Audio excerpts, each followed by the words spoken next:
అందరికీ నమస్కారం. ఈ రోజున మన ఆంధ్రప్రదేశ్ స్వర్ణకార సంఘం అధ్యక్షులు, ఢిల్లీ బీసీ ఇన్ఛార్జ్ అయినటువంటి కర్రివేణు మాధవ్ గారు యాక్సిడెంట్కి గురయ్యి అపస్మాత్తుగా స్థితిలోకి వెళ్ళారు అనేటువంటి వార్తలు వచ్చినాయి. దానికి మేము చాలా భయాందోళన పొందాము.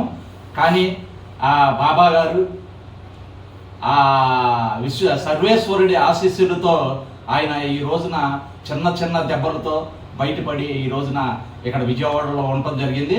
వారికి ఆ బాబా గారి ఆశీస్సులతో నిండు నూరేళ్లు ఆయురారోగ్య అష్టైశ్వర్యాలతో ఉంటూ, అలాగే కొన్ని వేల మంది బతుకులు మార్చడానికి దిశ నిర్దేశించడానికి మా ముందుకు అతన్ని తీసుకొచ్చారని ఆ బాబా గారికి కృతజ్ఞతలు తెలియజేస్తున్నాను.